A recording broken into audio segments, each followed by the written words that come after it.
Assalamualaikum warahmatullahi wabarakatuh. Alhamdulillahirabbil alamin wa bihi nasta'in wa ala umuri dunya waddin. Wassalatu wassalamu ala asrofil anbiya'i wal mursalin wa ala alihi wa sahbihi ajma'in, amma ba'du.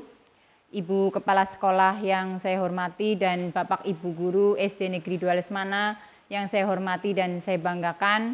Puji syukur kehadirat Allah Subhanahu wa taala yang telah melimpahkan nikmat sehat dan kesempatan sehingga pada siang hari ini kita dapat bertemu dalam melaksanakan mengikuti kegiatan saya, yaitu diseminasi kegiatan aksi nyata program guru penggerak angkatan 7 Kuatiningsih dari SD Negeri 2 Lesmana Kabupaten Banyumas. Keduanya sholawat dan salam tidak lupa kita surahkan pada junjungan kita Nabi Muhammad SAW yang telah membawa kita dari zaman jahiliyah menuju zaman yang penuh dengan ilmu seperti sekarang ini. Mengutip dari Einstein ya, definisi kegilaan adalah melakukan hal yang sama berulang kali namun menginginkan hal yang berbeda. Mungkin itu yang selama ini masih kita lakukan nggih, Bapak Ibu semuanya. Kita melakukan pembelajaran yang sama dari tahun ke tahun, tapi kita menginginkan anak didik kita mempunyai pengetahuan dan karakter yang lebih baik. Nyatanya kita hanya melakukan hal yang sama, mencontoh, meniru tanpa adanya dikolaborasi dan sebagainya. Sebelum saya melanjutkan ke materi, anak-anak kita adalah ibaratnya adalah benih dan sekolah adalah lahannya. Jadi kita sebagai guru tugasnya itu merawat bagaimana benih-benih ini dapat tumbuh dengan subur tanpa ada gangguan hama, tanpa ada gangguan misalnya cuaca dan sebagainya. Kita harus bisa menjaga agar benih-benih ini bisa tumbuh dengan maksimal dan menghasilkan buah yang sesuai dengan keinginan kita. Selamat datang Bapak Ibu Guru hebat. Mari kita dalam kesempatan siang hari ini kita belajar bersama, berkolaborasi, saling mendukung demi terwujudnya budaya positif di sekolah kita.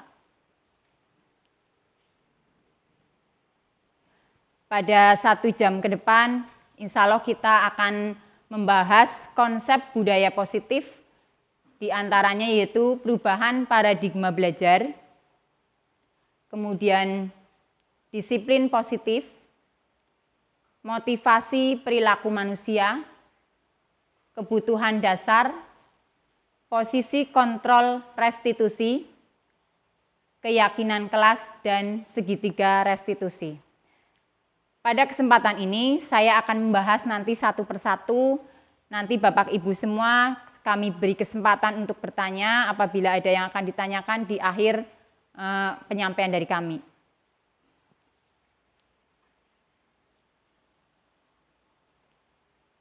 Ada pertanyaan pemantik, menurut Bapak Ibu, apa pentingnya menciptakan suasana positif di lingkungan sekolah? Bagaimana Bapak Ibu dapat menciptakan suasana positif di lingkungan sekolah selama ini? Bagaimana Bapak Ibu? Menurut panjenengan semua itu seberapa pentingnya menciptakan suasana positif di lingkungan sekolah? Monggo. Ada yang berpendapat seberapa pentingnya? Monggo Bu Wiwi. Kalau menurut saya itu sangat krusial dan salah satu faktor terpenting keberhasilan dari sebuah pembelajaran. Dan selama ini yang bisa saya pelajari khususnya di kelas harus mengkondisikan Ya, bagus sekali. Bu yang lain, Pak atau Bu Puput?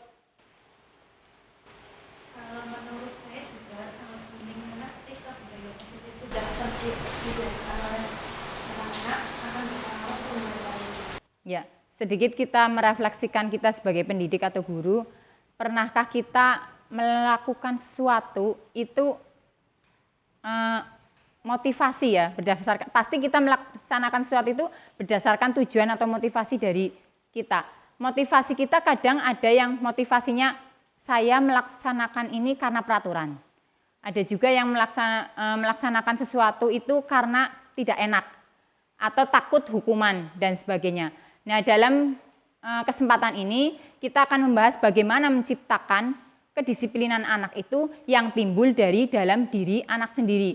Jadi ada motivasi intrinsik yang timbul dari dalam hati anak. Jadi bukan karena kita sebagai pendidik membuat aturan atau kita menghukum. Karena pada dasarnya hukuman itu tidak boleh kita laksanakan. Jadi nanti kita akan berdiskusi dan membahas tentang itu. Untuk melaksanakan itu, tentunya kita akan membahas apa itu pembelajaran paradigma baru. Yang selama ini kita selalu menganggap bahwa anak itu harus sesuai dengan aturan yang kita buat, tanpa anak-anak itu tahu bagaimana proses membuat aturan tersebut. Sehingga walaupun mereka mungkin ada yang akhirnya menurut terus melaksanakan aturan itu, tapi sebenarnya anak-anak itu tidak merasa nyaman. Hanya mereka membiarkan dirinya dikendalikan oleh kita. Pada dasarnya mereka itu tidak nyaman. Jadi dalam pembelajaran paradigma baru ini, pembelajaran yang berorientasi pada penguatan kompetensi dan pengembangan karakter yang sesuai dengan nilai-nilai Pancasila. Nah, seperti kita tahu dalam IKM ya, kurikulum Merdeka, sekarang kita mengenal 6 dimensi profil pelajar Pancasila. Apa saja ya Bapak Ibu? Mandiri, kreatif, kritis, berkebinekaan global, terus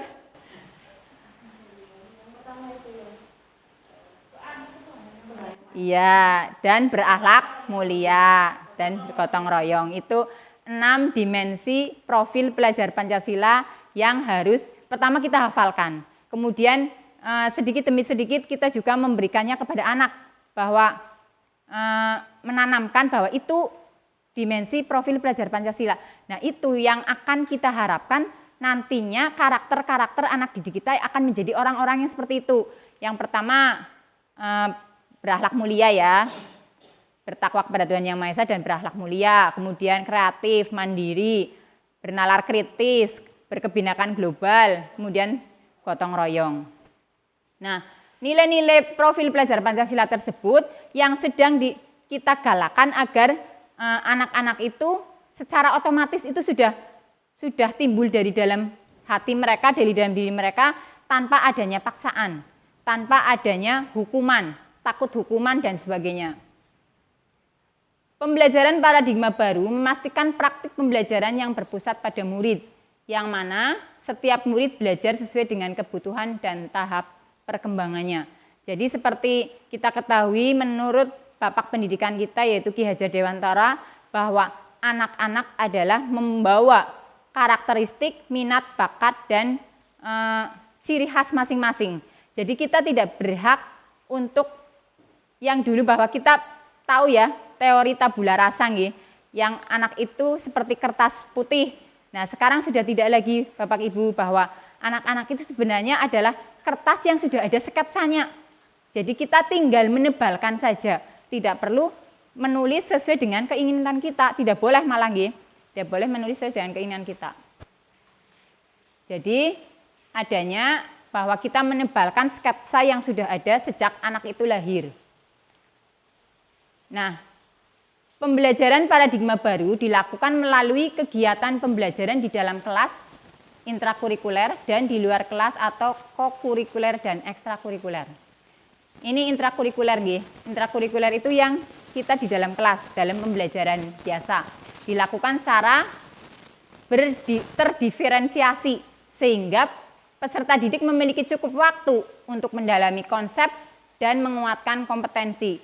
Hal ini juga memberikan keluasaan bagi guru untuk memilih perangkat ajar yang sesuai dengan kebutuhan dan karakteristik peserta didiknya. Nah, mungkin ada yang bertanya, pembelajaran berdiferensiasi sih apa? Itu pembelajaran yang sesuai dengan kebutuhan anak. Jadi dalam satu kelas misalnya kita punya 15 siswa, berarti kita bisa tidak menggunakan satu model pembelajaran, disesuaikan dengan kebutuhan masing-masing, dikelompokkan dulu, diidentifikasi siswa ini membutuhkan seperti apa, karakteristiknya seperti apa, siswa ini seperti apa, kemudian kan nanti terkelompok-kelompok ya, ada berapa kelompok. Nah, kita membuat berapa model pembelajaran sehingga menjadi model pembelajaran terdiferensiasi. Kemudian yang kedua, pembelajaran kokurikuler, yaitu kegiatan yang menguatkan kegiatan intrakurikuler seperti kunjungan ke museum atau tempat edukasi lainnya. Nah, ini saya contohkan kemarin ketika kita akan berangkat ke Museum Jenderal Sudirman ya. Itu namanya kokurikuler. Kadang dari dulu kita kokurikuler, intrakurikuler sama ekstrakurikuler bedanya apa? Nah, di sini kita bisa bedakan ternyata sangat beda sekali ya. Kalau intrakurikuler itu ada di dalam kelas, kokurikuler itu kunjungan ya, menguatkan. Jadi menggarisbawahi lah, menebalkan begitu. Nah, kalau pembelajaran ekstrakurikuler itu dilaksanakan sesuai dengan minat murid dan sumber daya satuan pendidik. Kalau ini dan ini sepertinya guru masih mengendalikan siswa. Maksudnya sesuai dengan aturan yang sudah ada. Tapi kalau ekstrakurikuler itu sesuai dengan minat siswa. Kemudian selanjutnya, nah ini intinya kita akan membahas yaitu disiplin positif. Disiplin positif yaitu aksi nyata yang telah saya lakukan, akan saya tularkan, sebarkan kepada panjenengan tentang apa itu disiplin positif. Kebanyakan orang akan menghubungkan kata disiplin dengan tata tertib, teratur, dan kepatuhan pada peraturan. Kata disiplin juga sering dihubungkan dengan hukuman. Padahal itu sungguh berbeda. Karena belajar tentang disiplin positif tidak harus dengan memberi hukuman. Justru itu adalah salah satu alternatif terakhir dan kalau perlu tidak digunakan sama sekali. Nah, kita biasanya kalau disiplin, terus tujuannya kita biasanya begini. Keberhasilan seorang guru itu kalau murid sudah disiplin. Disiplin belajar misalnya, disiplin beribadah, disiplin menaati peraturan dan sebagainya. Nah, sekarang kita membuka mindset kita, merubah mindset kita bahwa disiplin positif itu mari kita ciptakan dan itu timbul dari hati anak sendiri tanpa kita memberikan aturan atau paksaan. Dalam budaya kita, makna disiplin dimaknai menjadi sesuatu yang dilakukan seorang pada orang lain untuk mendapatkan kepatuhan. Kita cenderung menghubungkan kata disiplin dengan ketidaknyamanan. Pastinya iya ya, ketika kita disiplin itu biasanya ada rasa tidak nyaman. Contohnya saja ketika jam waktu masuk misalnya, anak-anak jam 7 harus sudah berada di sekolah. Padahal mungkin setengah 7 ada yang baru bangun dan sebagainya. Nah, itu adalah disiplin yang selama ini ada dalam benak kita atau kita memaknainya seperti itu. Nah, dari pernyataan ini itu menghasilkan bahwa tujuan mulia dari penerapan disiplin positif adalah agar terbentuk murid-murid yang berkarakter, berdisiplin, santun, jujur, peduli, bertanggung jawab dan merupakan pembelajar sepanjang hayat sesuai dengan standar kompetensi lulusan yang diharapkan. Itu jadi dalam membuat disiplin positif itu, menerapkan disiplin positif itu kita tidak boleh, jadi utamanya itu kita memberikan teladan sehingga anak-anak akan timbul sendiri. Seperti yang akan saya sampaikan yaitu masalah nanti aksi nyata saya itu berupa kesepakatan kelas.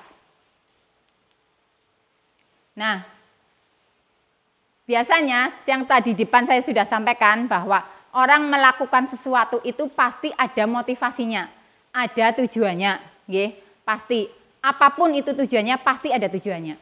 Nah, tujuannya itu biasanya berhubungan dengan kebutuhan dasar manusia. Yang pertama, kebutuhan bertahan hidup, survival. Yang kedua, cinta dan kasih sayang. Yang ketiga, kekuasaan. Keempat, kebebasan. Dan kelima, kesenangan. Ini adalah 5 kebutuhan dasar manusia. Kita sebagai pendidik atau orang dewasa pun kadang melakukan sesuatu ada motivasi. Salah satunya, pernah nggak kita melakukan sesuatu motivasinya ingin dipuji? Mungkin 1-2 kali pernah. Kita melakukan itu karena motivasi ingin dipuji. Yang kedua, motivasi tidak ingin mendapatkan hukuman. Kemudian yang paling bagus adalah motivasi yang karena kita merasa nyaman. Dengan melakukan hal tersebut atau mematuhi peraturan tersebut, kita menjadi nyaman. Itu sebenarnya yang diharapkan itu sampai puncaknya yang seperti itu. Jadi pada dasarnya manusia itu punya kebutuhan ini yang tidak bisa tidak, karena ini namanya juga kebutuhan dasar, nggih. Kebutuhan dasar, jadi tidak bisa tidak. Yang pertama, kebutuhan bertahan hidup jelas. Cinta dan kasih sayang, kita juga tidak bisa hidup tanpa cinta dan kasih sayang. Yang ketiga, kekuasaan. Kita pasti semua orang di hati kecil kita punya rasa ingin berkuasa, walaupun dalam lingkup yang kecil. Misalnya di kelas kita, itu kan lingkup kecil, nggih, tapi sangat besar sebenarnya karena anak-anak yang terdiri dari bermacam-macam karakter. Terus di rumah sebagai ibu atau bapak mungkin punya rasa seperti itu. Ada saya ingin lebih dihargai dan sebagainya. Kemudian kebebasan. Kebebasan dalam hal ini bukan kebebasan yang sebebas-bebasnya, nggih. Beda. Kebebasan itu maksudnya kita melakukan sesuai dengan keinginan kita lah. Dan yang terakhir itu kesenangan. Ini yang motivasi yang berarti kita sudah bisa, oh nyaman, saya melakukan itu nyaman, seneng gitu. Bapak Ibu guru semuanya yang hebat-hebat dari SD Negeri Dwarsmana, mari kita tanyakan ke diri kita sendiri, pernahkah Bapak Ibu melakukan sesuatu untuk mendapat pujian dari orang lain? Pernah kayaknya lah, nggih. Untuk mendapatkan hadiah pasti ada, pernah. Atau untuk mendapatkan uang, nah itu setiap hari. Ya setiap hari tentunya kita melakukan sesuatu, intinya itu untuk mendapatkan uang atau iya secara ekonomi ya, karena itu adalah perilaku ekonomi. Nggih. Apakah kita melakukan sesuatu karena adanya dorongan dari lingkungan atau dorongan dari yang lain? Nah itu berarti masih motivasi ekstrinsik ya, dari luar, belum motivasi dari dalam diri kita sendiri. Nah, berbicara tentang motivasi, apa sih motivasi itu? Dari tadi sudah dibahas motivasi itu apa, tapi kita belum. Nah, dalam KBBI, motivasi adalah dorongan yang timbul pada diri seseorang secara sadar atau tidak sadar untuk melakukan suatu tindakan dengan tujuan tertentu. Sementara itu, dalam fisiologi, pengertian motivasi adalah usaha yang dapat menyebabkan seorang atau kelompok orang tertentu tergerak melakukan sesuatu karena ingin mencapai tujuan yang dikehendakinya atau mendapat kepuasan dengan perbuatannya. Jadi, kalau dalam KBBI ini ya, dorongan yang timbul pada diri seseorang. Jadi setiap kegiatan, setiap perbuatan pasti ada motivasinya. Motivasi perilaku manusia itu ada 3. Yang pertama, menghindari ketidaknyamanan atau hukuman. Ini adalah tingkat terendah dari motivasi perilaku manusia. Jadi tingkatan terendah dari perilaku motivasi manusia yaitu pertama menghindari ketidaknyamanan atau hukuman. Ini tingkatan terendah. Biasanya orang yang motivasi perilakunya untuk menghindari hukuman atau ketidaknyamanan akan bertanya, apa yang akan terjadi apabila saya tidak melakukannya? Motivasi ini bersifat eksternal. Contohnya, kalau saya tidak mengerjakan PR, saya akan dihukum oleh bu guru. Ini kan karena ketidaknyamanan. Nah, ini yang pertama. Banyak sekali kalau pada siswa kita. Karena memang selama ini kita sebenarnya sudah ada budaya positif atau disiplin positif di sekolah. Cuma tingkat belum efektif dilaksanakan. Yang kedua, mendapatkan imbalan atau penghargaan dari orang lain. Orang dengan motivasi ini akan bertanya, apa yang akan saya dapatkan apabila saya melakukannya? Mereka melakukan sebuah tindakan untuk mendapatkan pujian dari orang lain yang menurut mereka penting. Motivasi ini bersifat eksternal. Nah, siswa kadang seperti itu kan, ketika kita memuji, nyonta arep garap sing bener, nanti supaya dipuji oleh bu guru. Nah, makanya antara kemarin saya membahas apa? Pujian. Kalau dulu kita katanya suruh memberi pujian kepada siswa ya, bukan pujian namanya sekarang. Apresiasi. Jadi apresiasi itu diberikan setelah siswa melakukan. Jadi bukan karena kalau pujian misalnya kalau penghargaan, pujian kan biasanya kemarin dia dapat 100 dipuji, kemarin dia, nah begitu. Kalau apresiasi lebih luas lagi, jadi itu didapatkan karena memang dia sudah berbuat baik atau dan sebagainya begitu. Jadi tingkatannya lebih tinggi dari pujian begitu, dari hadiah dan sebagainya. Yang ketiga, menjadi orang yang mereka inginkan dan menghargai diri sendiri dengan nilai-nilai yang mereka percaya. Nah ini tingkatan motivasi yang paling tinggi. Jadi diharapkan nanti ketika kita disiplin positif di sekolah kita, anak-anak mempunyai rasa seperti ini. Saya melakukan hal ini karena ingin menjadi orang yang saya inginkan. Saya siswa loh. Nyong disiplin karena nyong kepengen kayak gie begitu. Itu timbul dari anak tersebut, bukan dari kita sebagai pendidik. Itu bisa Bapak Ibu motivasi ketika tanyakan cita-cita atau apalah. Kalau saya ingin mencapai cita-cita tersebut, berarti kan saya harus rajin belajar, harus berusaha, harus berdoa dan sebagainya. Menghargai diri sendiri dengan nilai-nilai yang mereka percaya. Jadi bahasanya memanusiakan manusia napa nggih? Saya menjadi diri sendiri. Saya itu melakukan, saya sholat karena saya memang harus sholat begitu. Karena saya butuh begitu. Saya disiplin karena memang saya harus berdisiplin. Mereka melakukan sesuatu karena nilai-nilai yang mereka yakini dan hargai. Ini adalah motivasi yang akan membuat seorang memiliki disiplin positif karena motivasi berperilakunya bersifat internal, bukan eksternal. Jadi motivasi ini timbul dari dalam diri siswa sendiri, siswa tersebut. Tujuan dari disiplin positif adalah menanamkan motivasi yang ketiga pada murid-murid kita. Motivasi yang tadi ya, yang ketiga yang ini berarti. Menanamkan ini pada siswa.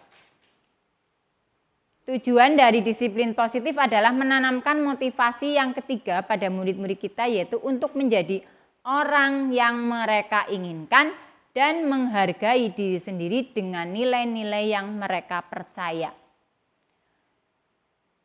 Ketika murid-murid kita memiliki motivasi tersebut, mereka telah memiliki motivasi intrinsik yang berdampak jangka panjang. Motivasi yang tidak akan terpengaruh pada adanya hukuman atau hadiah. Karena mereka memang merasa, oh saya memang harus seperti ini, saya harus nyaman, saya menjadi diri sendiri. Jadi arep duwe hadiah apa ora, arep dipuji apa ora, mau dihukum atau tidak, mereka tetap melakukan disiplin positif sesuai dengan keyakinan mereka. Mereka akan tetap berperilaku baik dan berlandaskan nilai-nilai kebajikan karena mereka ingin menjadi orang yang menjunjung tinggi nilai-nilai yang mereka hargai. Jadi intinya berperilaku sesuai dengan profil pelajar Pancasila. Nah, selanjutnya kita akan dalam membentuk disiplin positif atau budaya positif di sekolah, kita tentunya akan didukung oleh faktor-faktor ya. Nah, salah satunya itu posisi kontrol restitusi. Jadi, apa sih itu restitusi? Restitusi adalah tahapan tindakan yang dilakukan guru untuk membawa siswa menaati kesepakatan kelas yang telah ditetapkan dan mengakui secara sadar dan terbuka ketika melakukan kesalahan, serta merasakan kenyamanan ketika sudah berperilaku jujur. Pastinya ketika kita mengajar mendidik di kelas, bertemu dengan 15 siswa, 20 siswa, 10 siswa, 29 siswa, mereka dengan kepala yang berbeda-beda, dengan isi kepala yang berbeda-beda, tentunya dengan perilaku yang berbeda-beda pula. Dan tidak semua dari 15 siswa itu, 20 siswa itu berperilaku sesuai dengan keinginan saya, sesuai dengan keinginan pendidik. Pastinya setiap hari kita bertemu dengan anak yang, Bu tidak membawa buku, Bu tadi dia mukul saya, Bu saya terlambat, dan lain-lain. Itu adalah beberapa contoh pelanggaran yang dilakukan oleh siswa. Nah, kita akan, selama ini kan kadang-kadang kita begini, ngapa sih kok orang nggak bawa buku? Kenapa kamu tidak membawa buku? Kenapa kamu datang terlambat? Nah, kita langsung menjustis, langsung memberi kepada siswa itu semacam hukuman tuduhan yang sudah kita tidak tahu alasan mereka tidak membawa buku itu kenapa. Alasan mereka tidak mengerjakan PR itu kenapa. Nah, nanti kita di sini akan membahas tentang posisi kontrol guru. Ada 5 posisi kontrol guru. 5 5 posisi kontrol restitusi ketika kita menghadapi siswa yang punya masalah. Yang pertama sebagai penghukum, yang tadi itu. Sudah, kalau kamu tidak pakai sepatu hitam, sekarang sepatunya lepas yang tidak warna hitam. Kamu tidak usah pakai sepatu selama pembelajaran hari ini. Itu contoh kata-kata yang diungkapkan oleh posisi penghukum. Jadi pokoknya nggak mau tahu alasannya. Pokoknya ketika kita misalnya punya aturan di sekolah ini bahwa sepatunya harus hitam, kok ada yang nggak pakai sepatu hitam, berarti dilepas. Kamu selama pelajaran harus lepas sepatu, nyakar lagi bahasanya, tidak boleh pakai sepatu sampai pelajaran selesai begitu. Itu penghukum. Dalam posisi penghukum ini tidak mau tahu alasannya apa. Yang penting berarti kamu sudah melanggar gitu. Kemudian yang kedua, pembuat rasa bersalah. Kamu tahu kamu salah, gitu. Kamu tahu perbuatan kamu merugikan. Ketika di sini, anak-anak pasti akan down. Iya ya, saya bersalah, gara-gara saya, gitu ya. Pasti anak akan seperti itu. Nah, ini akan menjadi anak-anak merasa gagal. Aduh, gara-gara saya jadi seperti ini dan sebagainya. Kemudian yang ketiga, posisi sebagai teman. Nah, sebagai teman itu berarti kita bisa mendekati, memberikan, kamu kenapa? Nah, yang selama ini seperti selambruk ya, maksudnya tidak kelihatan itu, kita kadang mengucapkan bahasa kasar tetapi dengan nada yang halus. Kok si keprimen dening orang gawa buku, padahal kan itu sebenarnya penghukum, tapi cuma dengan intonasinya yang dihalus-haluskan biar tidak kelihatan kita sedang menghukum, tidak sedang marah begitu. Nah, itu sebenarnya bukan seperti itu maksudnya ya. Jadi kita memberikan kalimat-kalimat yang jangan mengedonkan siswa begitu. Jadi harus justru semua orang juga pernah melakukan kesalahan, bukan hanya kamu. Kamu tahu kamu melanggar apa begitu kan? Kamu tahu kesepakatan kelas kamu melanggar apa, anak akan bicara sendiri. Oh ya, saya punya kesepakatan kelas, saya melanggar kesepakatan kelas yang ini. Kemudian, terus kamu harus bagaimana? Jadi anak diberi kesempatan untuk mencari solusi sendiri. Oh ya, berarti supaya saya tidak terlambat, saya harus tidur lebih awal. Saya biar bisa tidur lebih awal, jangan bermain HP ketika mau tidur, biar tidak kebablas misalnya seperti itu nggih. Itu contoh saja.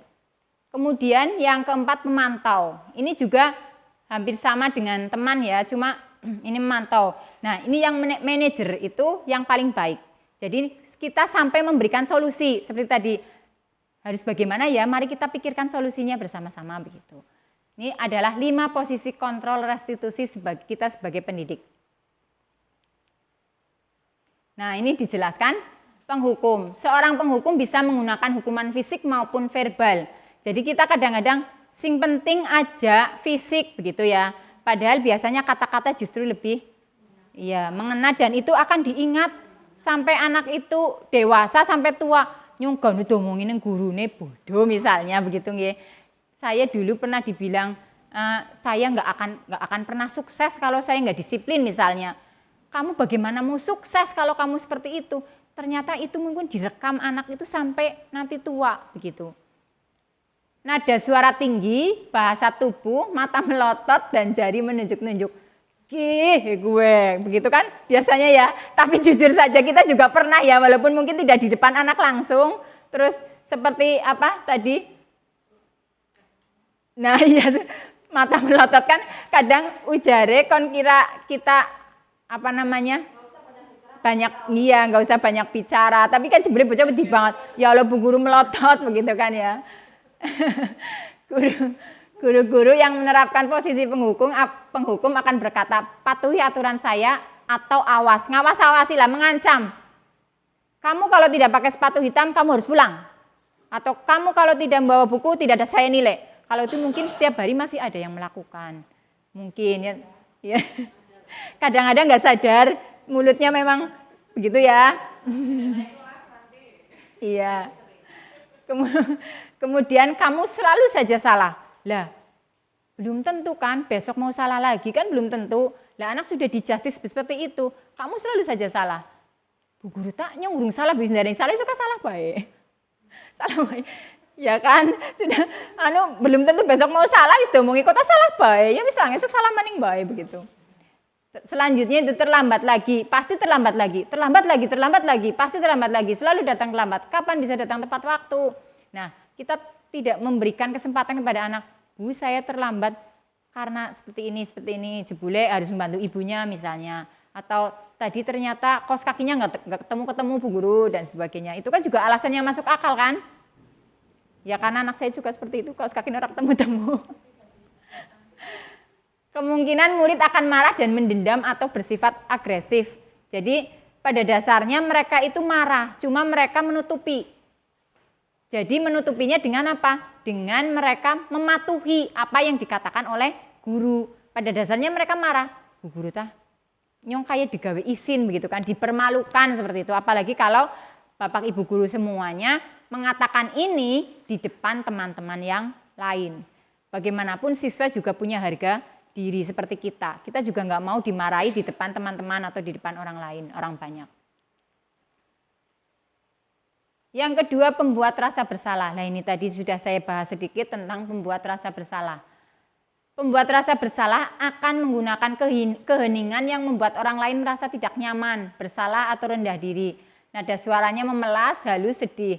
Murid akan memiliki penilaian diri yang buruk tentang diri mereka. Merasa tidak berharga dan telah mengecewakan orang-orang disayanginya. Ibu sangat kecewa sekali dengan kamu. Saya juga masih suka bilang begitu. Ibu sangat kecewa sekali dengan kamu. Kan anak, ya Allah, Bu Guru kecewa banget maring nyong. Berarti nyong salah banget gitu kan. Berapa kali Bapak harus memberitahu kamu ya, setiap hari nggak bawa buku. Telinganya di mana begitu ya. Gimana coba kalau orang tua kamu tahu kamu berbuat begini. Nih pasti masih sering sekali kita katakan. Kalau orang tua kamu tahu kamu di sekolah tidak mengerjakan tugas, gimana? Coba, kamu pasti akan dimarahi oleh orang tua. Nah ini adalah posisi kontrol pembuat rasa bersalah dengan bahasa-bahasa yang contohnya seperti inilah. Murid akan merasa menjadi orang yang gagal dan tidak sanggup membahagiakan orang lain. Kadangkala sikap seperti ini lebih berbahaya dari sikap penghukum. Karena emosi akan tertanam rapat di dalam, murid menahan perasaan. Jadi lebih jeruk, lebih dalam daripada penghukum. Kalau penghukum mungkin hanya di lahirnya, tak fisik sudah begitu. Kalau ini enggak. Lebih lebih dalam lagi. Nah ini posisi teman. Guru di posisi teman menggunakan hubungan baik dan humor untuk mempengaruhi seseorang. Mereka akan berkata, ayo bantulah demi Bapak ya. Ayo ingat tidak bantuan Bapak selama ini. Nah kadang-kadang guru kan begitu, kamu sudah dibantu loh, nilainya kamu nggak segitu. Kamu yang manut ya, kamu yang nurut ya, begitu kan. Ya sudah, kali ini tidak apa-apa. Besok nggak boleh, nggak mau tahu Bu Guru, sekarang nggak apa-apa dulu, tapi besok harus sesuai dengan keinginan atau sesuai dengan peraturan. Hasilnya murid akan merasa senang dan akrab dengan guru, ini termasuk dampak yang positif. Hanya saja di sisi negatif murid menjadi tergantung pada guru tersebut. Bila ada masalah dia merasa bisa mengandalkan guru tersebut untuk membantunya. Nah itu kan tadi, sekarang nggak apa-apa, tapi besok harus bawa ya, ternyata besok harus tidur lagi, nunggu gurunya tanya, bilang begitu. Sekarang nggak apa-apa. Ya wis, sekarang seadanya dulu, besok dilengkapi ya.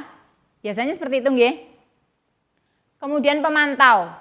Memantau berarti mengawasi. Pada saat kita mengawasi, kita bertanggung jawab atas perilaku orang-orang yang kita awasi. Pertanyaan yang diajukan seorang pemantau seperti peraturannya apa? Misalnya, Bu, saya tidak mengerjakan PR. Peraturannya apa? Saya harus membersihkan kelas misalnya, itu pemantau. Jadi memang ada sedikit diskusi kalau pemantau. Apa yang telah kamu lakukan, sanksi atau konsekuensinya apa? Jadi tidak langsung gurunya yang memberitahu, tapi murid memang diajak juga. Oh iya, ternyata saya salahnya ini. Kalau saya salahnya ini, berarti konsekuensinya seperti ini. Itu kalau pemantau.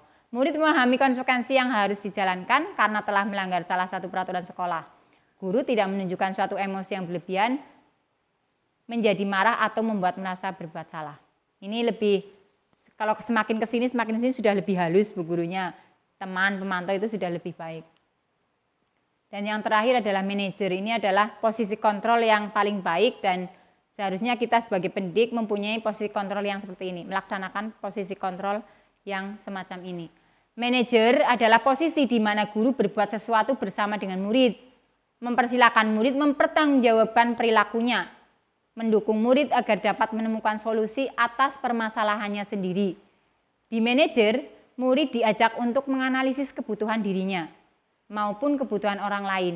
Di sini penekanan bukan pada kemampuan membuat konsekuensi, namun dapat berkolaborasi dengan murid bagaimana memperbaiki kesalahan yang ada. Seorang manajer akan berkata, apa yang kita yakini? Misalnya murid kita melakukan kesalahan atau pelanggaran, kita akan bertanya, apa yang kita yakini? Jadi anak menganalisis sendiri, oh iya keyakinan saya itu harus disiplin. Keyakinan kelas kita itu harus disiplin. Kok kenapa saya datangnya terlambat begitu? Kembali ke keyakinan kelas. Apakah kamu meyakininya? Kamu meyakininya enggak? Meyakini enggak keyakinan kelas yang sudah kamu buat misalnya? Oh iya saya meyakini. Terus keyakinan kelas itu menurut kamu baik enggak? Ya baik begitu kan. Jadi siswa diajak berdiskusi menemukan solusi dari kesalahan yang sudah dibuat oleh siswa tersebut. Jika kamu meyakininya, apakah kamu bersedia memperbaikinya? Bila guru mengambil posisi pemantau, guru akan melihat apa konsekuensinya, apa peraturannya. Namun pada posisi manajer, guru akan mengembalikan tanggung jawab pada murid untuk mencari jalan keluar permasalahannya, tentu dengan bimbingan guru. Jadi kita membimbing. Aweh dalan lagi, aweh dalan bagaimana dengan permasalahan ini kita harus bagaimana begitu.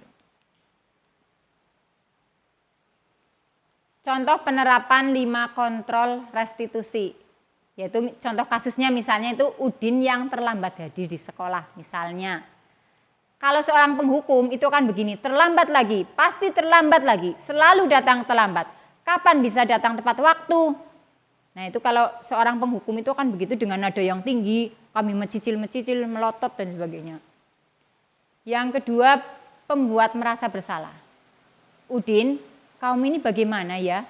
Kamu sudah berjanji dengan ibu tidak akan terlambat lagi. Kamu kenapa ya senang sekali mengecewakan ibu? Ibu benar-benar kecewa sekali. Nah ini kan, aduh Bu Guru kecewa gara-gara saya. Kamu senang ya membuat Bu Guru kecewa. Gitu kan, membuat rasa bersalah. Anak jadi merasa bersalah. Kalau teman, posisi teman. Udin, ayolah bagaimana sih kamu? Kemarin kamu sudah janji ke ibu, kenapa terlambat lagi? Sambil tertawa ringan. Ya sudah, tidak apa-apa, duduk dulu sana, nanti Bu Guru bantu kamu sambil senyum-senyum. Itu jadi anak merasa, oh Bu Guru kayak batinnya dewek. Cuma ini kelemahannya tadi, bahwa anak akan tergantung pada guru. Ya, dalam melaksanakan peraturan atau kegiatan itu akan sangat tergantung. Lah kader Bu Guru nek eman, gitu. Maksudnya Bu Guru nanti membantu saya, begitu. Dan posisi pemantau, Udin, kamu sudah terlambat. Apa peraturan sekolahnya? Kira-kira apa konsekuensinya kalau kamu terlambat? Nah ini menanyakan. Jadi yang menjawab siswa tapi guru menanyakan, mengingatkan. Peraturannya bagaimana? Konsekuensinya apa begitu. Nah ini yang paling bagus yaitu manajer. Udin, apakah kamu tahu kesalahanmu? Apa yang dapat kamu lakukan untuk memperbaiki kesalahanmu? Nah ini adalah contoh penerapan 5 kontrol restitusi. Saya yakin Bapak dan Ibu guru semua sudah punya gambaran ya, ketika besok ada anak yang tidak membawa buku, ada anak yang datang terlambat, ada anak yang bermain saat pelajaran atau biasanya itu sudah masuk tapi bal-balan di kelas ya, bermain sepak bola di kelas. Itu kan sangat mengganggu teman-teman. Dan biasanya yang melaporkan itu teman-temannya, bukan guru kadang belum tahu teman-temannya sudah melaporkan.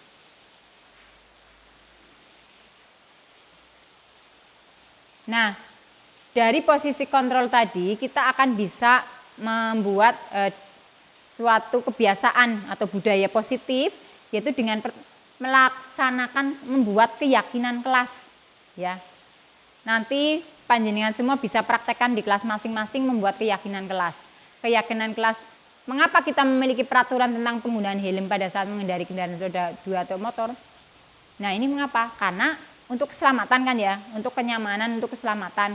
Tapi kadang-kadang kan orang takut karena polisi, takut ditilang dan sebagainya. Padahal ini dibuat itu untuk keselamatan dan kenyamanan pengendara. Mengapa kita memiliki peraturan tentang penggunaan masker dan mencuci tangan setiap saat? Ini juga untuk kepentingan orang yang melakukan, yaitu untuk kesehatan. Nah, keyakinan kelas adalah nilai-nilai keselamatan atau kesehatan yang kita sebut sebagai suatu keyakinan ya. Nilai-nilai keselamatan atau kesehatan inilah yang kita sebut sebagai suatu keyakinan, yaitu nilai-nilai kebajikan atau prinsip-prinsip universal yang disepakati bersama secara universal lepas dari latar belakang suku, negara, bahasa maupun agama. Jadi keyakinan kelas itu nilai-nilai yang dibuat bersama-sama tanpa membedakan suku, ras, dan agama. Menurut Goosen 1998, suatu keyakinan akan lebih memotivasi seorang dari dalam atau memotivasi secara intrinsik seseorang akan lebih tergerak dan bersemangat untuk menjalankan keyakinannya daripada hanya sekedar mengikuti serangkaian peraturan. Murid-murid pun demikian, mereka perlu mendengarkan dan mendalami tentang suatu keyakinan daripada hanya mendengarkan peraturan-peraturan yang mengatur mereka harus berlaku begini atau begitu. Jadi keyakinan kelas itu dibuat bersama-sama murid. Guru hanya membimbing. Jadi nanti siswa dibuat di papan tulis saja, nanti siswa menulis sendiri-sendiri.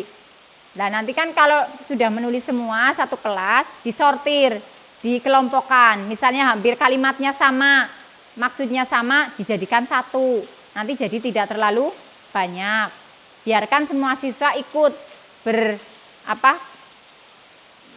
ikut membuat lah, berkontribusi dalam membuat keyakinan kelas. Jadi mereka merasa, oh keyakinan kelas itu dibuat oleh kami. Jadi kami juga harus melaksanakan keyakinan kelas sesuai dengan keyakinan yang sudah kita buat begitu.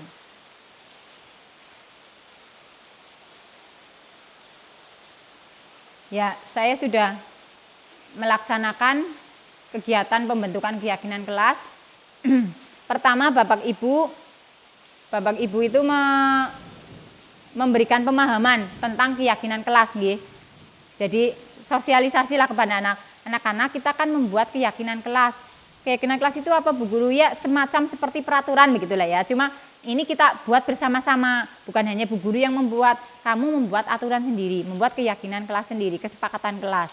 Jadi kalian harusnya lebih mentaati karena ini dibuat oleh kalian sendiri begitu. Kemudian nih seperti ini anak maju satu-satu. Kalau sudah dicetak atau dibuat nanti ditempel di kelas biar anak setiap hari membaca keyakinan kelas yang sudah mereka buat. Jadi Bapak Ibu bisa mempraktekannya di kelas masing-masing untuk mulai membuat budaya positif yang timbul dari anak-anak. Pembentukan keyakinan kelas bersifat lebih abstrak daripada peraturan yang lebih rinci dan konkret. Berarti lebih singkat nggih, jangan yang terlalu banyak. Makanya tadi saya bilang dikelompokkan. Misalnya ada siswa yang memberikan di kelas tidak boleh makan misalnya, ada lagi yang tidak boleh membawa jajan, misalkan hampir sama, itu dijadikan satu begitu. Berupa pernyataan-pernyataan universal, dibuat dalam bentuk positif, tidak terlalu banyak sehingga mudah diingat dan dipahami oleh semua warga kelas. Sesuai dengan kondisi lingkungan sekolah dan kelas agar mudah diterapkan. Semua warga kelas hendaknya ikut berkontribusi dalam pembuatan keyakinan kelas lewat kegiatan curah pendapat. Seperti tadi ya, itu namanya curah pendapat nggih. Kemudian bersedia meninjau kembali keyakinan kelas dari waktu ke waktu. Jadi ketika itu sudah tidak sesuai, tidak harus, belum naik kelas, ya nggak usah diganti, tidak harus seperti itu. Misalnya baru 3 bulan kok kondisinya itu misalnya sudah sesuai, tapi ada hal lain yang belum ada dalam keyakinan kelas itu yang tidak sesuai, berarti dibuatlah keyakinan kelas baru agar lebih baik lagi. Nah ini kemarin tadi kita sudah membahas tentang posisi kontrol ya. Nah ini adalah segitiga restitusi. Segitiga restitusi merupakan sebuah strategi yang dapat dilakukan sebagai proses menciptakan kondisi menuntun murid untuk memperbaiki kesalahan-kesalahan yang mereka lakukan. Dengan penerapan segitiga restitusi, murid diharapkan bisa kembali ke kelompok mereka dan telah memiliki karakter yang kuat dan memperbaiki kesalahan yang telah dilakukan. Sebenarnya nyambung dengan tadi. Kalau tadi membahas tentang 5 posisi kontrol guru, ini tentang kegiatannya, maksudnya caranya. Cara mengatasi anak yang melanggar. Itu namanya memakai metode ini, segitiga restitusi ya. Yang pertama itu validasi tindakan, menanyakan keyakinan dan stabilkan identitas. Kita bahas satu persatu nggih. Nah, nanti tadi pada posisi kontrol yang membuat merasa bersalah itu akan ada identitas gagal. Kalau anak sudah merasa bersalah terus kayak omongi salah-salah baik kan anak merasa gagal. Nah, tujuannya kita akan menuju ke anak yang merasa identitas sukses ya. Nih kalau hukuman, sesuatu yang menyakitkan harus terjadi, tidak nyaman untuk murid, korban mendapatkan keadilan murid. Nah ini konsekuensinya kalau disiplin, sesuatu yang harus terjadi. Ini adalah beberapa tentang konsekuensi dan hukuman. Bedanya dengan restitusi itu merupakan pilihan. Kemudian menguatkan untuk murid atau anak dalam jangka waktu panjang kalau kita menggunakan segitiga restitusi. Kemudian korban mendapatkan ganti, murid atau anak mendapatkan penguatan. Masalah akan terpecahkan dan murid belajar bertanggung jawab untuk perilakunya dan fokus pada pemecahan masalah dalam jangka waktu panjang. Jadi kalau menyelesaikan masalah pada waktu itu saja kan mungkin lebih mudah nggih. Tapi menyelesaikan masalah yang diharapkan itu akan menjadi pelajaran untuk anak untuk selamanya, itu yang mungkin lebih sulit bagi kita. Makanya kita mengikuti yaitu segitiga restitusi. Langkah-langkah segitiga restitusi, yang pertama menstabilkan identitas. Bagian dasar dari segitiga yang bertujuan untuk mengubah identitas anak dari orang yang gagal karena melakukan kesalahan menjadi orang yang sukses. Anak yang melanggar peraturan karena ingin mencari perhatian adalah anak yang sedang mengalami kegagalan. Kita pasti paham, ada beberapa anak yang melakukan pelanggaran itu memang karena sedang caper atau mencari perhatian. Mungkin memang karena kita tidak memperhatikan atau memang di rumah kurang dapat perhatian. Nah, anak itu sebenarnya sedang merasakan posisi gagal, sedang dalam kondisi gagal, tidak punya identitas.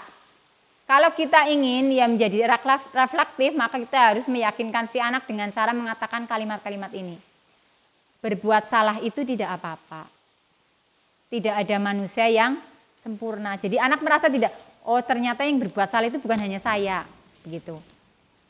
Bu guru juga pernah merasakan yang seperti melakukan yang kamu lakukan begitu misalnya.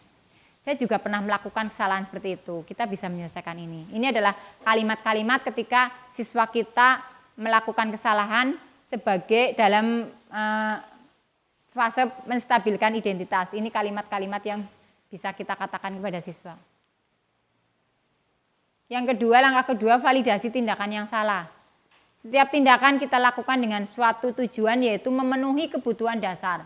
Kalau kita memahami kebutuhan dasar yang apa yang mendasari sebuah tindakan, kita akan menemukan cara-cara yang paling efektif untuk memenuhi kebutuhan tersebut.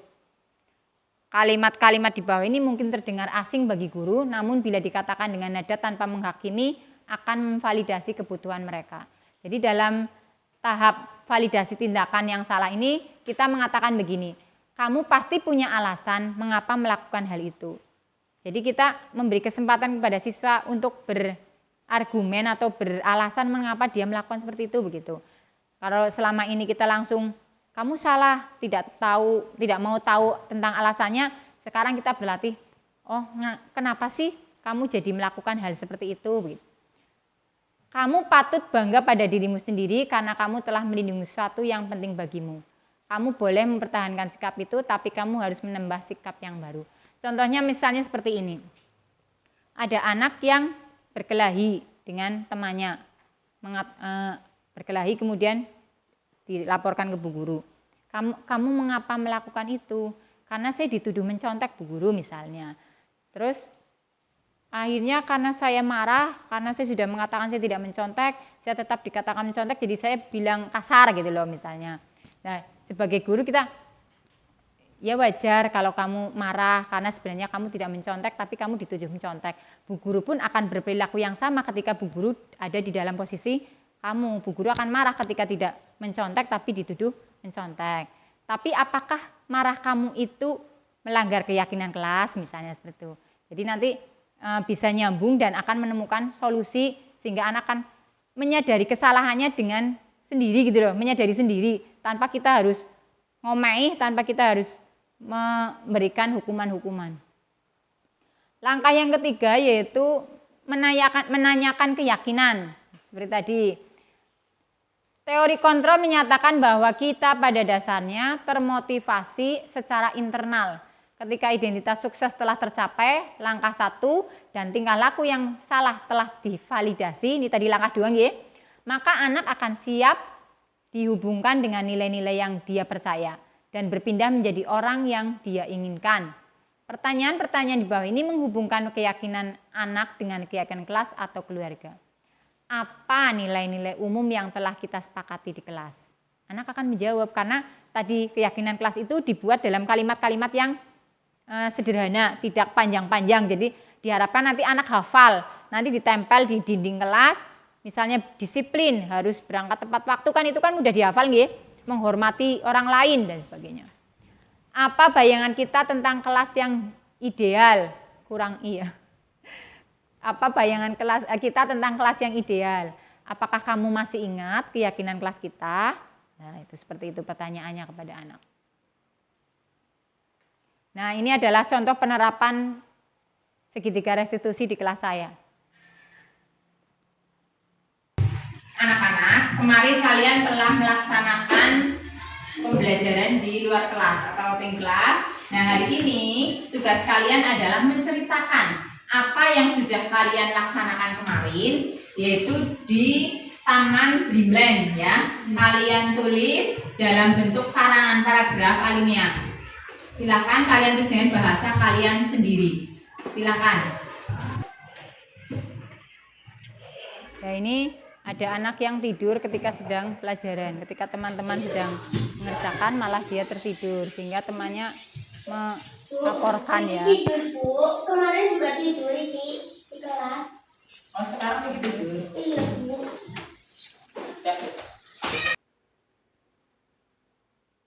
Ini contoh pelanggaran anak yaitu tidur saat pelajaran nggih. Walaupun mungkin ini tidur itu bukan pelanggaran, cuma ketika setiap hari itu dilakukan itu akan mengganggu nggih. Mengganggu teman-teman dan dirinya sendiri karena akan rugi. Jadi ini segitiga restitusi yang saya praktekkan.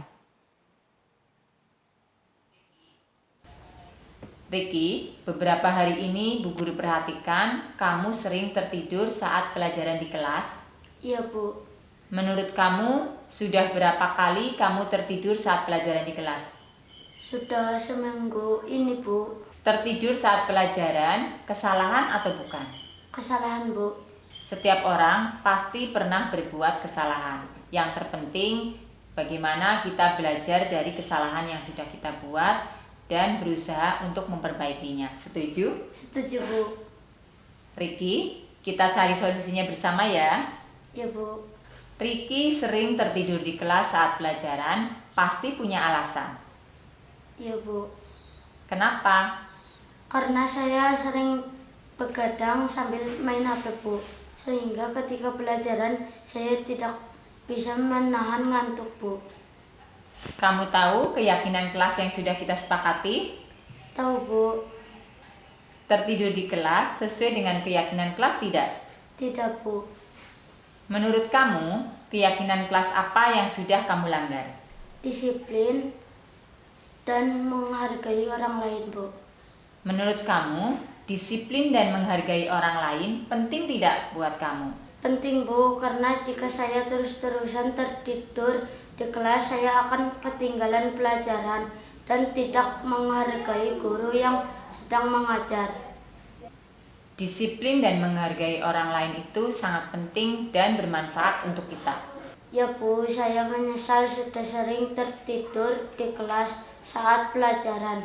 Saya mohon maaf sering tidur saat pelajaran. Iya Ricky, sikap yang sangat baik. Kamu sudah mau meminta maaf. Menurut kamu, apa yang harus kamu lakukan agar kamu tidak lagi tertidur di kelas saat pelajaran? Saya akan tidur lebih cepat, tidak main HP sampai larut, dan tidak bergadang agar tidak tidur saat pelajaran di kelas. Baik Riki, kamu sudah menemukan solusinya agar tidak tertidur di kelas. Dan Bu Guru akan bekerja sama dengan orang tua kamu agar kamu tidak tertidur di kelas dengan cara kamu tidak tidur terlalu malam, ya. Sehingga kamu tidak tertidur saat pelajaran di kelas. Sekarang silahkan kamu kembali ke kelas. Terima kasih, Bu. Ini contoh penerapan segitiga restitusi. Jadi tadi di sini itu kan saya menanyakan nggih, kesalahan apa yang sudah kamu buat, kemudian keyakinan kelas apa yang kamu langgar. Keyakinan itu penting nggak untuk kamu? Terus misalnya keyakinan itu kamu langgar, berarti keyakinan kelas apa yang sudah kamu langgar? Anak akan menjawab sendiri. Oh, saya sudah melanggar ini, Bu. Tidur itu melanggar disiplin karena seharusnya dia tidurnya tidak terlalu malam, jadi bisa di sekolah tidak ngantuk begitu. Kemudian menghargai orang lain, itu ketika guru sedang mengajar dia tertidur, otomatis dia tidak menghargai guru tersebut ya. Jadi anak ini sudah tahu, oh saya melanggar keyakinan kelas yang ini begitu. Bapak Ibu semuanya, breaking dulu ya. Monggo dimohon berdiri. Kayaknya guru kelas 1 sudah bisa mempraktekkan. Marina menari, Bu. Ya. Marinanya begini ya. Marina menari di atas menara, nggih. Ya. Saya ulangi, Marina menari di atas menara. Ya. Instruksinya dari saya ya. 1, 2, 3. Marina menari di atas menara, di atas menara. Marina menari di atas Marina menara, menari.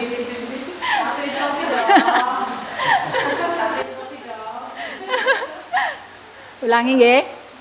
Ya, yuk. Berarti kalau Marina begini, menari begini, di atas begini, menara begini ya. Tergantung saya ucapkannya apa nggih. 1, 2, 3. Marina menari di atas menara, di atas menara. Marina menari di atas menara. Marina menari, menari Marina di atas menara, di atas menara. Marina menari, menari Marina di atas menara. Ternyata masih fokus ya. Coba sekarang saya nggak ikut ya, saya cuma memandu nih dok. Saya lihat nanti berarti yang tidak berarti tidak fokus. Marina menari di atas menara, di atas menara. Marina. Kan karena tidak ada yang dilihat kan akhirnya sudah tidak fokus nggih. Ulangi 1 kali lagi, kono jangan ngantuk nggih. Marina menari di atas menara, di atas menara. Marina menari, menari Marina di atas menara, di atas Marina menari menara.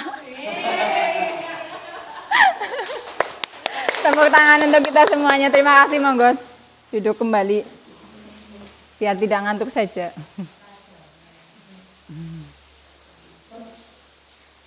Jadi kesimpulannya nggih Bapak Ibu, dalam rangka menciptakan lingkungan yang positif, maka setiap warga sekolah dan pemangku kepentingan perlu saling mendukung, menghayati dan menerapkan nilai-nilai kebajikan yang telah disepakati bersama. Untuk dapat menerapkan tujuan mulia tersebut, maka seorang pemimpin pembelajaran perlu berjiwa kepemimpinan sehingga dapat mengembangkan sekolah yang baik agar terwujud suatu budaya sekolah yang positif sesuai dengan standar kompetensi pengelolaan yang telah ditetapkan. Tujuan mulia dari penerapan disiplin positif adalah agar terbentuk murid-murid yang berkarakter, berdisiplin, santun, jujur, peduli, bertanggung jawab, dan merupakan pembelajar sepanjang hayat sesuai dengan standar kompetensi lulusan yang diharapkan. Demikian Bapak dan Ibu guru semuanya, materi budaya positif dari saya sebagai aksi nyata, diseminasi aksi nyata modul 1.4 program guru penggerak angkatan 7 Kabupaten Banyumas. Silakan Bapak dan Ibu, saya beri kesempatan untuk bertanya untuk 2 orang penanya. Monggo. Sebelum ke tanya jawab, mari kita beri aplaus dulu. Marina.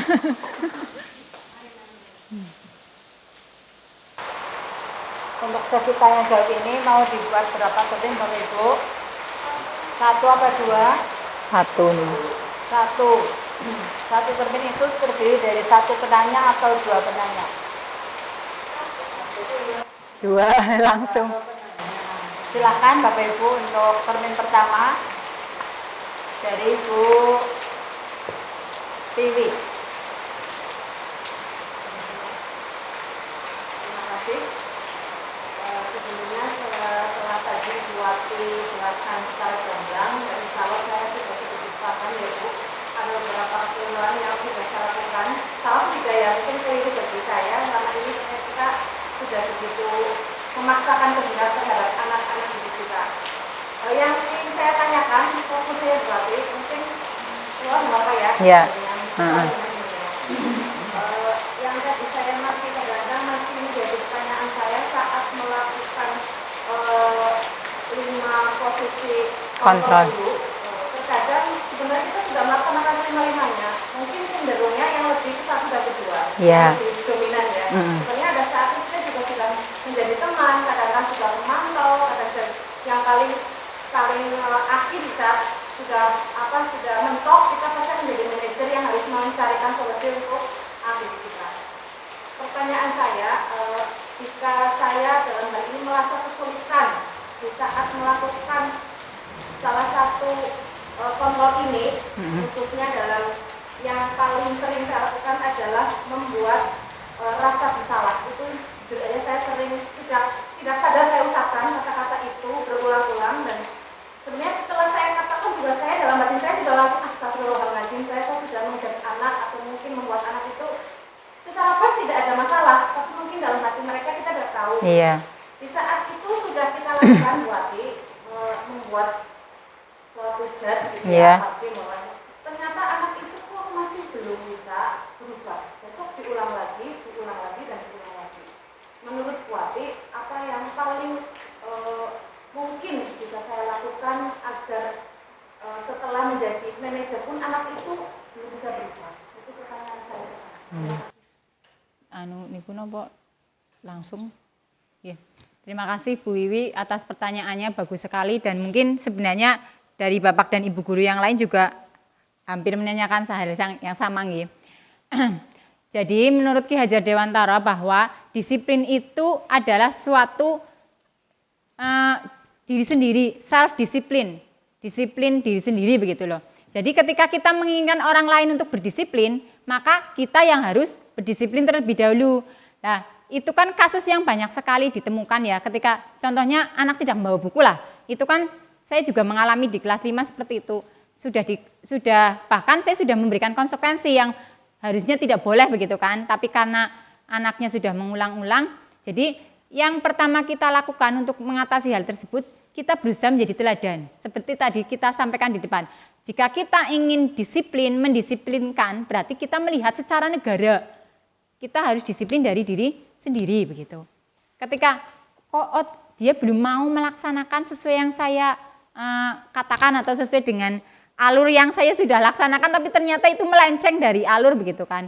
Ya kita harus tidak bosan untuk memberikan contoh. Jadi kita pun harus menerapkan budaya positif itu terhadap diri sendiri. Maksudnya menanamkan yang tadi motivasi itu loh. Saya berangkat gasik karena bukan karena nun sewu, maaf, takut kepala sekolah atau ada peraturan dan sebagainya, atau saya mengajar di kelas kan kadang waktunya mengajar kalau saya ada kepentingan lain, itu kan tidak disiplin ya, itu berarti kan merampas hak anak juga.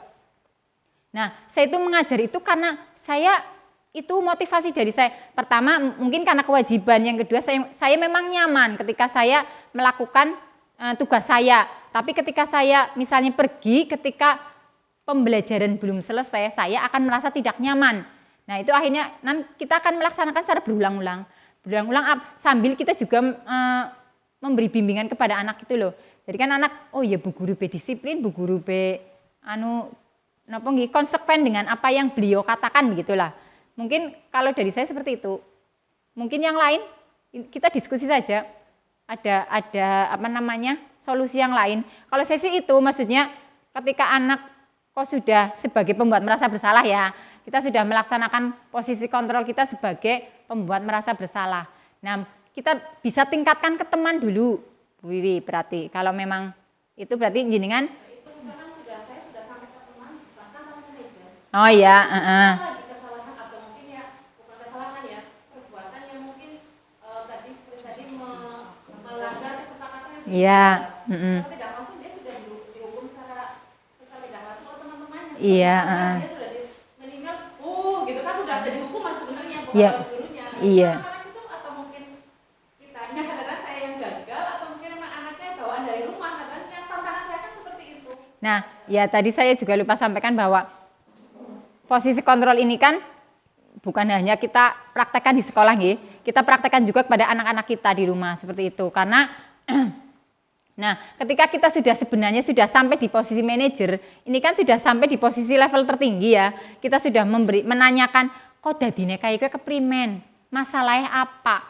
Nah, di situ kalau misalnya harusnya kalau kita sudah sampai di manajer, kan kita tahu latar belakang anak itu melanggar atau latar belakang anak itu melakukan perbuatan tersebut begitu. Nah, kita cari akar masalahnya. Mungkin bisa jadi nun sewu keluarga misalnya. Berarti kalau kita bisa semampu kita ya kita berarti ke sana karena ini posisi kita sebagai guru di sekolah dan itu berefek di sekolah. Kecuali memang misalnya walaupun itu masalah keluarga tapi tidak sampai ke sekolah misalnya. Hanya dia melanggarnya di rumah saja, itu kan berarti di luar kita ya. Di luar ranah kita, tapi di sekolah berarti kita sedikit berarti mencari tahu di keluarganya seperti apa. Lah itu gunanya kita berkolaborasi dengan orang tua, wali murid. Jadi kan kita memberikan, Bapak Ibu nun sewu, kok putrane begini ya, kenapa, ada apa di rumah misalnya seperti itu. Mungkin langkah awalnya itu Bu. Iya, maksudnya pokoknya dicari akar masalahnya, kita kemudian berkolaborasi dengan wali murid, menanyakan sebenarnya ada apa kok di sekolah seperti ini, apakah di rumah seperti itu atau ada apa.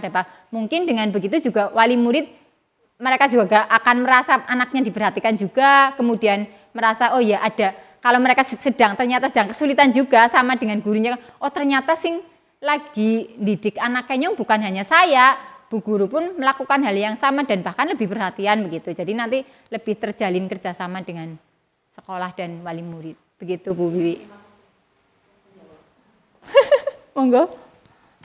Yang lain, Bu Puput. Iya monggo Bu. Terima kasih untuk materinya Bu Mati sudah bagus sekali dan ada salah satu yang membuat saya kayak mau sudah. Ya. Jadi di kelas 6 kan ada kesepakatan. Iya. Salah satunya adalah apabila tidak membawa buku pelajaran ada hukuman yaitu hafalan dan lain-lain. Iya. Nah ternyata sekarang kan berarti udah hampir mau setahun Ibu. Iya. Ternyata masih 1-2 orang itu melanggar. Iya. Nah, menurut Ibu, saya minta pendapat, apakah kesepakatan itu kita perbarui dengan hukuman yang lain? Karena kan yang lain sudah berhasil, Iya. yang gagal hanya 1 orang. Mm-mm. Apakah saya hanya mendekati 1 orang enggak itu untuk kayak seperti tadi seperti Mas Riki didalami masalahnya apa dua-duanya tetap berjalan atau satu dihilangkan gitu? Maksudnya kesepakatannya diperbarui atau saya harus bagaimana? Oke. Terima kasih Bu Puput. Berarti untuk masalah yang seperti itu kan berarti misalnya dari 25 anak misalnya ya, yang 22 sudah sesuai dengan keyakinan kelas, yang 3 belum. Ya berarti kalau menurut saya sementara keyakinan kelasnya dilaksanakan dulu seperti yang kemarin, tapi jenengan lebih mendalami ke anak itu loh. Iya, ketiga orang itu secara pribadi. Jadi kalau bisa tanpa diketahui oleh siswa-siswa yang lain. Kita cari akar masalahnya apa, kemudian seperti tadi urut-urutannya sudah, sampai di situ sudah mentok lagi. Nah, coba kita buat keyakinan kelas yang baru, yang kira-kira sesuai dan ya bisa diterima dan anak itu sebenarnya sama tapi dalam bahasa atau apa yang berbeda. Mungkin bisa, maksudnya misalnya perintah kon nggawa buku tapi bahasanya yang lain begitulah apa, atau dibuat konsekuensi yang berbeda tapi tujuannya sama, intinya sama begitu. Kalau dari saya seperti itu.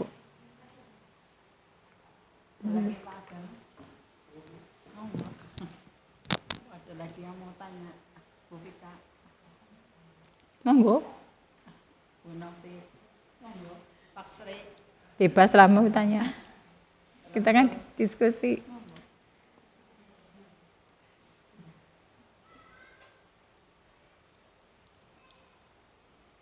Kalau sudah tidak ada berarti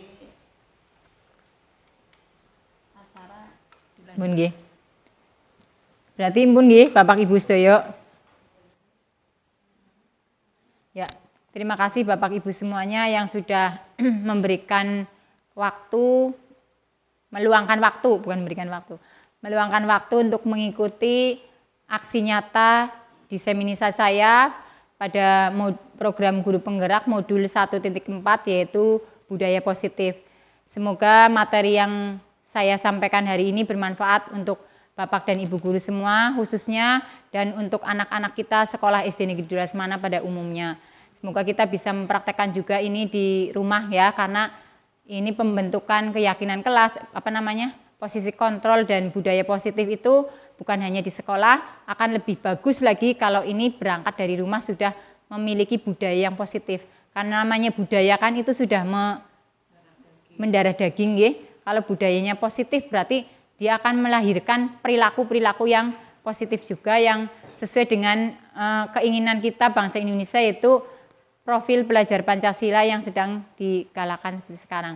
Mengingatkan lagi, profil pelajar Pancasila masih ingat nggih untuk penutup apa mawon? Berakhlak.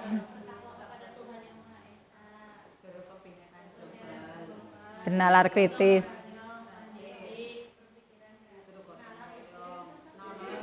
Nggih, tepuk tangan untuk kita semuanya. Sekali lagi saya ucapkan terima kasih atas meluangkan waktunya, semoga bermanfaat. Wallahul muwaffiq ila aqwamit thoriq. Wassalamualaikum warahmatullahi wabarakatuh.